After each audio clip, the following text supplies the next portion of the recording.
jobs and industries take root in this country or somewhere else. Whether the hard work and industry of our people is rewarded. It's whether we sustain the leadership that has made America not just a place on a map, but the light to the world. And we are poised for progress. 2 years after the worst recession most of us have ever known, the stock market has come roaring back. Corporate profits are up. The economy is growing again. But we have never measured progress by these yardsticks alone. We measure progress by the success of our people, by the jobs they can find, the quality of life those jobs offer, by the prospects of a small business owner who dreams of turning a good idea into a thriving enterprise. Come here. By the opportunity. Don't walk in front, sir. We pass on. Go to mom. That's the project the American people want us to work on. Together.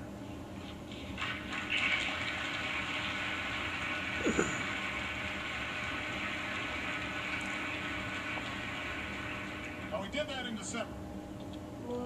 Thanks to the tax cuts we passed, Americans' paychecks are a little bigger today. Every business can write off the full cost of new investments that they make this year. And these steps, taken by Democrats and Republicans, will grow the economy and add to the more than 1 million private sector jobs created last year. But we have to do more. These steps we've taken over the last 2 years may have broken the back of this recession. But to win the future, we'll need to take on challenges that have been decades in the making. Many people watching tonight can probably remember a time when finding a good job meant showing up at a nearby factory or a business downtown.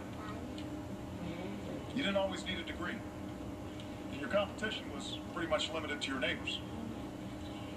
If you worked hard, chances are you'd have a job for life, with a decent paycheck and good benefits, and the occasional promotion.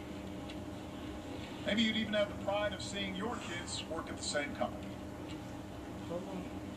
That world has changed. And for many, the change has been painful.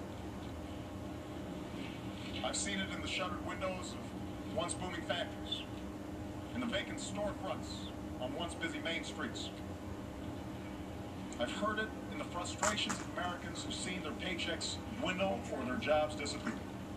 Proud men and women who feel like the rules have been changed in the middle of the game.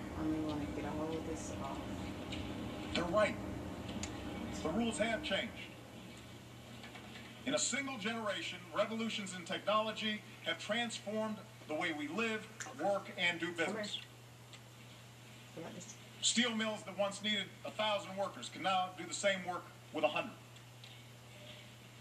Today, just about any company can set up shop, hire workers, and sell their products wherever there's an internet connection.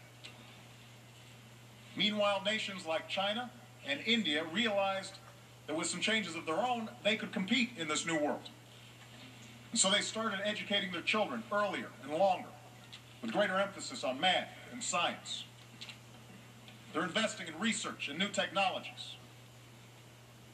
Just recently, China became the home to the world's largest private solar research facility and the world's fastest computer.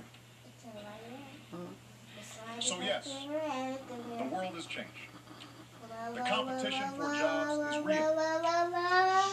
But this shouldn't discourage us. It should challenge us. Remember, for all the hits we've taken these last few years, for all the naysayers predicting our decline, America still has the largest, most prosperous economy in the world.